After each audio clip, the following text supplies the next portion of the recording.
Have you ever noticed how some of the most intense, heart-pounding combat encounters don't actually happen in first person? Today we are diving into the world of isometric masterpieces where tactical depth and strategic positioning are the real kings of the hill. Why is it that having a top-down view of the battlefield makes every single decision feel so much more calculated and high stakes? From grid-based warfare to chaotic, ability-heavy dungeons, we've tracked down the absolute best experiences the genre has to offer. If you're ready to master the arena and command the screen like a pro, let's jump straight into the list. Ever wanted to command a void ship while deciding the fate of entire star systems with a single sentence? Welcome to the Coronis Expanse, where the combat is as brutal as the political backstabbing. You aren't just a soldier, you are a rogue traitor, a cosmic pioneer with a legal permit to be as holy or as heretical as you please. The tactical layer here is dense, requiring you to master positioning, cover, and the unique synergies of your diverse crew. The beauty of this experience lies in the sheer scale of the narrative consequences. You'll find yourself agonizing over dialogue choices just as much as you do over where to place your sniper. It's a massive CRPG that demands patience but rewards you with a level of world building that is rarely seen outside of tabletop sessions. And here's where it gets interesting. The turn-based battles feel like a high-stakes chess match where the pieces can explode into red mist at any moment. If you are looking for a game that you can live in for over 100 hours, this is your ticket to the grim, dark future. Between the space exploration, the intricate character builds, and the complex moral alignment system, the value for money here is off the charts. It's a gritty, sprawling odyssey that proves tactical combat is alive and well in the 41st millennium. You won't just play this game, you'll colonize it. How does a game about dying over and over again become one of the most rewarding purchases in history? Hades manages to turn the frustration of the roguelike loop into a masterpiece of storytelling and lightning-fast tactical decision-making. You play as Zagreus, the prince of the underworld, trying to dash and slash his way out of his father's gloomy domain. Every run feels fresh because the boons you receive from your Olympian relatives completely change your combat rhythm. You know that moment when you finally find the perfect synergy between a lightning dash and a shield throw. That's the Hades high, and it's incredibly addictive. Beyond the combat, the game features a social system where you actually want to talk to the NPCs between runs to uncover more of the brilliant plot. The voice acting is top tier, and the art style is so vibrant it practically leaps off the screen. It's the kind of game where just one more run quickly turns into 3 o'clock in the morning. The amount of content packed into this isometric gem is staggering, especially considering how the dialogue changes based on your specific deaths. It's a perfect loop of empowerment and discovery that never feels like a grind. Whether you're a fan of Greek mythology or just love tight, responsive action, Hades provides a premium experience that justifies every cent. Death has never felt so productive or so much fun. If you're the type of player who finds peace in clearing a screen full of demons and seeing a fountain of loot erupt, then Sanctuary is calling your name. Diablo IV takes the classic isometric ARPG formula and expands it into a massive shared open world filled with dark corners and even darker secrets. The tactical element comes through in your build craft, balancing your resource generation with devastating cooldowns to survive the world's most dangerous dungeons. The campaign is a cinematic powerhouse, but the real meat of the investment comes in the endgame. Experimenting with Paragon boards and hunting down those elusive Uber uniques provides a loop that can last for seasons. Is there anything more satisfying than perfecting a whirlwind barbarian or a chain lightning sorceress? The combat feels weighty and impactful, making every button press feel like a genuine strike against the forces of hell. With constant seasonal updates and a map that is absolutely bursting with side quests and world bosses, the longevity here is undeniable. It's a social experience as much as a solo one, allowing you to team up with friends to tackle the hardest challenges the game has to offer. For the loot-hungry gamer, Diablo IV is a bottomless pit of content that keeps on giving. It's big, it's moody, and it's worth the entry fee for the atmosphere alone. We really can't talk about tactical combat without mentioning the game that basically set the gold standard for the entire industry. Baldur's Gate 3 is less of a video game and more of a digital dungeon master that reacts to your every whim. The turn-based combat is a playground of environmental interaction. Why just swing a sword when you can grease the floor, push an enemy off a ledge, and then set the whole room on fire? The level of freedom here is actually a bit terrifying at first. Every encounter is a puzzle with a dozen different solutions, ranging from diplomatic persuasion to explosive magic. The characters are so well written they feel like real friends or enemies, depending on how many times you accidentally blow them up. It's the kind of game where you'll spend 3 hours in character creation and then another 80 hours just finishing the first act. When you look at the sheer volume of recorded dialogue and possible ending permutations, the value becomes almost laughable. You could play this game 3 times through and still see entirely new scenes and quest outcomes. It's a landmark achievement in gaming that offers a deep, tactical, and emotional journey that is worth every single penny and then some. If you haven't played it yet, your SSD is probably crying out for it. Before there was Baldur's Gate, Larian Studios gave us this absolute masterpiece of isometric tactical combat. Divinity Original Sin 2 is famous for its elemental combat system, where water, fire, poison, and blood all interact in chaotic and brilliant ways. It's a game where a rain spell isn't just for putting out fires, it's for creating a giant puddle that you can then electrify to stun a group of unsuspecting guards. The story starts you off as a prisoner on a boat and scales up to a quest for literal godhood. You can play as a pre-made origin character with a deep backstory, or create your own, but either way, the world of Rivellon is incredibly reactive. The tactical depth is matched only by the game's sense of humor and its willingness to let you break the game if you're smart enough. Want to teleport a heavy chest onto an enemy's head? Go for it. This is a massive RPG that supports full co-op, making it one of the best bang-for-your-buck titles if you have a dedicated gaming group. The Definitive Edition added even more content and polish to an already stellar package. It remains one of the most creative and rewarding tactical experiences ever made, proving that sometimes the only limit to combat is your own imagination. It's a classic for a reason. Now, for something completely different, a tactical game where the combat happens entirely inside your own head. Disco Elysium is a detective RPG where your skills are different parts of your psyche, like logic, electrochemistry, or volition. They talk to you, argue with you, and sometimes lead you down very dark, very funny paths. It's isometric storytelling at its absolute peak, set in a city that feels as hungover as the main character. You won't be clicking on goblins here. Instead, you'll be navigating high-stakes conversations where a failed check might result in your character having a mental breakdown over a lost shoe. The combat is the dialogue, and the stakes are your dignity and the truth behind a grisly murder. It's an incredibly dense, philosophical, and weirdly beautiful game that challenges how you think about the genre. The replayability comes from trying different builds of your personality.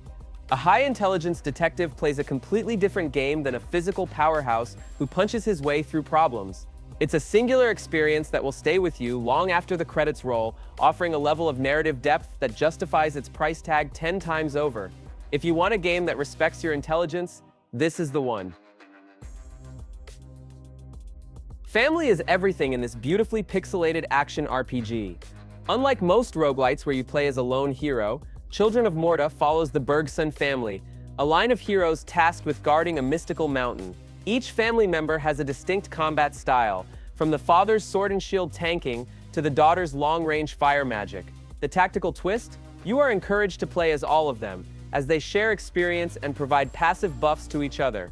The game perfectly balances intense, hack-and-slash combat with heartwarming cutscenes that take place in the family home between runs. You aren't just fighting for loot, you're fighting to protect your home and your kin. The narration is soothing and epic, giving the whole experience the feel of a campfire legend. It's a wonderful blend of procedural dungeon crawling and a fixed, emotional narrative. For those who love a sense of progression, the skill trees and family upgrades provide a constant stream of level-up dopamine. It's also an incredible co-op game, allowing you to pair up different family members to find the best combat synergies. It's a polished, soulful experience that offers a lot of heart for a very reasonable price. It's proof that isometric games can be just as emotional as they are tactical.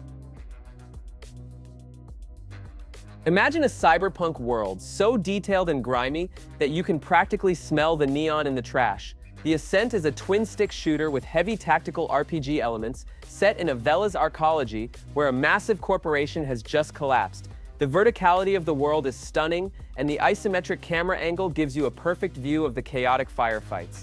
You'll need to use cover, hack turrets, and swap between different damage types to survive.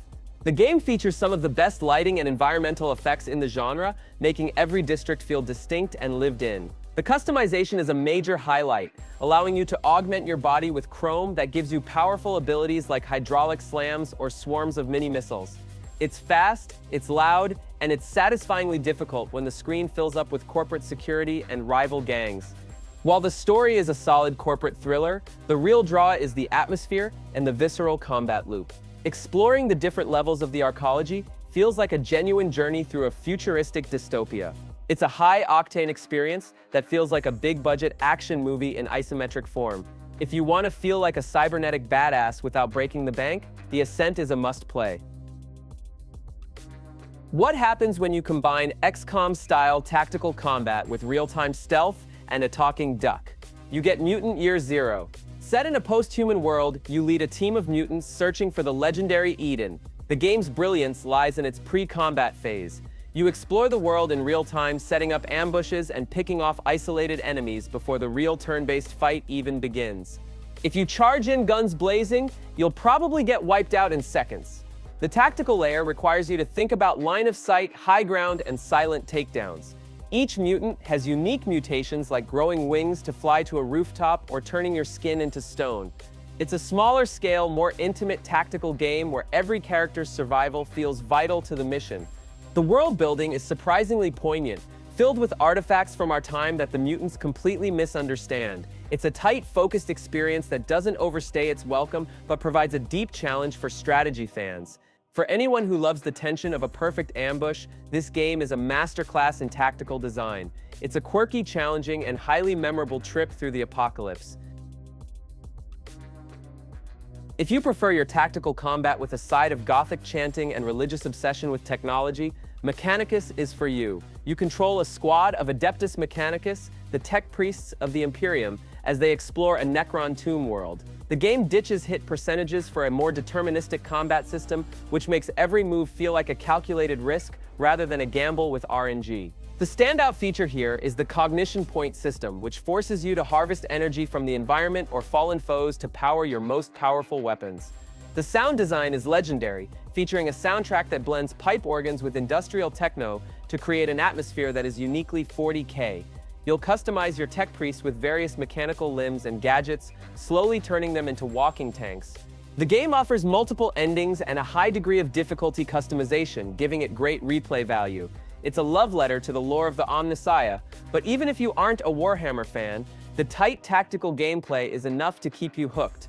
It's a polished, atmospheric, and intellectually stimulating experience that feels perfectly at home on the PS5. Praise the machine god and watch your enemies crumble. Stealth and tactics go hand in hand in this beautiful tribute to the Edo period of Japan. Shadow tactics isn't about rushing in, it's about being a ghost. You control a team of 5 specialists, a ninja, a samurai, a trapper, a sniper, and a master of disguise, each with a very specific set of skills. The game is a series of intricate tactical puzzles where you have to navigate vision cones and guard patrols. The Shadow mode allows you to queue up actions for all your characters and execute them simultaneously, leading to those "I'm a genius" moments when you take out 4 guards at once. The level design is spectacular, featuring snowy villages, massive castles, and hidden forest camps. It requires a lot of quick saving and experimentation, but the satisfaction of clearing a map without being seen is unparalleled. The value here comes from the depth of the challenges and the multiple ways to approach every objective. It's a game that rewards patience and clever thinking over fast reflexes. For fans of the old Commandos series or anyone who loves a good heist, Shadow Tactics is an absolute gem. It's a stylish, challenging, and incredibly polished tactical experience that is worth every minute of your time. If the standard medieval fantasy setting feels a bit stale, how about a tactical RPG set on the high seas? Deadfire takes the classic isometric CRPG formula and adds pirate ships, tropical islands, and a giant stone god stomping across the ocean. You are the Watcher, tasked with hunting down a deity while managing your own ship and crew. The combat can be played in either real-time with pause or a dedicated turn-based mode. The ship combat and crew management add an entirely new layer to the tactical gameplay, making you feel like a true captain. The world is incredibly reactive to your choices, with multiple factions vying for control of the archipelago. Whether you want to be a noble privateer or a bloodthirsty pirate, the game provides the systems to support your playstyle. The writing is top-notch, with deep lore and complex characters. This is a massive game with dozens of hours of side content, secret islands, and legendary monsters to hunt. The value is evident in the sheer density of the world and the quality of the voice acting and music. It's a sprawling, adventurous sequel that improves on the original in every way. If you want a tactical RPG that feels like a grand adventure, it's time to set sail for the Deadfire. What's better than a tactical dungeon crawler? A tactical dungeon crawler where you also have to run a shop. Moonlighter 2 expands on the hero by night, shopkeeper by day hook that made the first game such a sleeper hit. You'll dive into the endless vault to gather rare materials and fight challenging bosses, all using a refined isometric combat system that emphasizes timing and equipment management. The tactical part comes in how you manage your inventory during a run and how you price your items in the shop. You have to watch customer reactions, upgrade your store, and invest in the local town to unlock better gear. It's a perfect loop. You go to the dungeon to get loot, sell the loot to get money, and use the money to get stronger so you can go deeper into the dungeon. It's simple, effective, and very addictive. The sequel adds more variety to the vaults and more depth to the social interactions in the town. The art style remains a gorgeous blend of detailed pixels and fluid animations. It's the kind of game that's perfect for shorter sessions but has enough depth to keep you occupied for weeks. For anyone who loves a good economy sim mixed with their action RPG, this vault is definitely worth opening. Imagine a world designed by Tim Burton, where every conflict is decided by the roll of a giant sentient die. Lost in Random. The Eternal Die is a unique tactical action game that blends real-time movement with a card-based combat system. You play as Even, a girl on a quest to save her sister, accompanied by her dice companion, Dicey.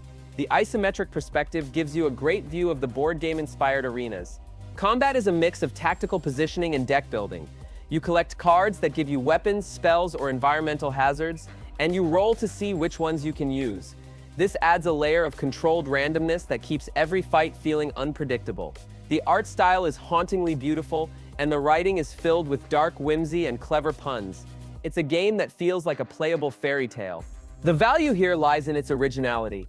There really isn't anything else quite like it on the market. It's a well-paced adventure that doesn't get bogged down in grind, focusing instead on its unique mechanics and charming story. For those looking for a tactical game with a lot of personality and a board game feel, this is a winning role. It's a creative, visually stunning, and highly engaging journey. While the main Darksiders games are third-person action adventures, Genesis takes the series into the isometric realm, and it works surprisingly well. You play as the Horseman, War, and Strife, allowing for a mix of close-quarters swordplay and twin-stick shooting. The tactical element comes from swapping between the two characters on the fly to solve puzzles and exploit enemy weaknesses. The game feels like a buddy cop movie set in the apocalypse, with great banter between the stoic War and the sarcastic Strife.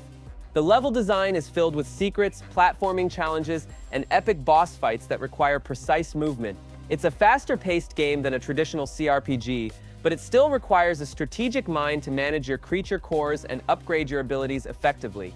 With a lengthy campaign and the arena mode for extra challenges, there is plenty of content here for fans of the franchise and newcomers alike. It's also one of the best couch co-op experiences on the PS5, making it a great value for those who want to play with a friend. It's a stylish, punchy, and well-executed spin-off that proves the Darksiders world is great from any perspective. If you want to turn your brain off just a little bit and enjoy some high-intensity tactical shooting, Alienation is the gold standard. Developed by Housemarque, the masters of arcade action, this game pits you against hordes of neon-colored aliens. You choose between 3 classes, each with unique tactical abilities like cloaking, healing, or massive artillery strikes. It's all about managing the crowd and staying mobile. The tactical part comes from the loot system and the elemental interactions. You'll be constantly upgrading your weapons and choosing which perks to activate to maximize your damage output. The screen often becomes a chaotic mess of explosions and laser beams, but the performance stays rock solid. It's a pure, distilled action RPG experience that focuses on the just one more mission gameplay loop. The game features great online co-op, allowing you to team up with 3 other players to tackle the highest difficulty levels. The procedurally generated loot and endgame activities give it a lot of longevity for its price point. It's a bright, loud, and incredibly satisfying shooter that shows off Housemarque's talent for tight mechanics. If you like blowing things up in style, Alienation is a mandatory purchase. From the co-creators of Dishonored comes a game that reimagines the Wild West as a dark fantasy world filled with werewolves, pigmen, and ancient curses. Weird West is an immersive sim in an isometric skin. The tactical depth here is incredible. The world is a giant sandbox where you can set things on fire, use lightning during rainstorms, or sneak through a window instead of kicking down the front door. The story is told through 5 different characters, each with their own unique journey that eventually intertwines. Your choices have massive consequences. Characters can die, towns can become ghost towns, and the world remembers your actions. It's a game that encourages emergency tactics, where a plan goes wrong and you have to use the environment to survive a desperate shootout. The value comes from the sheer unpredictability of the world. No 2 players will have the same experience because the game allows for so much player agency. It's a gritty, atmospheric, and deeply reactive game that rewards creativity and exploration. For fans of immersive sims who want to see the genre through a new lens, the Weird West is a frontier worth exploring. It's strange, it's tough, and it's brilliant. From the makers of Guacamelee comes an isometric RPG that is all about the joy of transformation. You play as Nobody, a pale humanoid, who finds a magic wand that lets him turn into over 15 different forms, including a rat, a horse, a bodybuilder, and a dragon. The tactical genius of the game is that you can mix and match abilities from all your different forms to create ridiculous and powerful combos. The game is structured around clearing dungeons that have specific rules, forcing you to constantly change your build. Maybe you need the rat's poison but the knight's defense? You can do that. The humor is sharp and irreverent, and the art style is wonderfully cartoonish. It's a game that celebrates experimentation and rewards you for finding broken combinations of skills that melt bosses in seconds. The progression system is incredibly satisfying as you complete specific quests for each form to level them up and unlock new abilities. It also features a great online co-op mode, which doubles the chaos and the tactical possibilities. It's a vibrant, funny, and surprisingly deep RPG that offers a huge amount of variety for its cost. Nobody might save the world, but you'll have a blast doing it. If you find Hades a bit too chatty and want something a bit more focused on pure punishing combat, Curse of the Dead Gods is your best bet. You explore a dark, ever-shifting temple filled with traps and monstrosities. The tactical core of the game is the light and dark mechanic. Standing in the light makes you safer, while the darkness makes you more vulnerable but hides certain secrets. The combat is stamina-based, requiring precise timing for parries and dodges. As you progress, you accumulate corruption, which grants you powerful curses. Some curses might help you, while others make the game significantly harder, forcing you to adapt your strategy on the fly. It's a tense, atmospheric roguelike, where a single mistake can end a promising run. It's all about risk management and mastery of the blade. The game's visual style is heavy on shadows and high contrast colors, creating a moody and oppressive atmosphere that fits the Dead Gods theme perfectly. It's a deep, challenging experience for those who pride themselves on their combat skills. For a relatively low price, you get a highly polished and replayable tactical action game that doesn't pull any punches. It's a curse you'll be happy to carry. At the end of the day, these isometric gems prove that you don't need a third-person camera to have a truly immersive experience. Whether you want to lead a squad of mutants or build a personality from scratch, these titles offer incredible bang for your buck. Which of these tactical worlds are you planning to lose your next 100 hours in? Let us know in the comments if we missed your favorite top-down masterpiece, and don't forget to like and subscribe for more deep dives. We'll see you in the next video, where we'll keep helping you find the games that are actually worth your hard-earned money.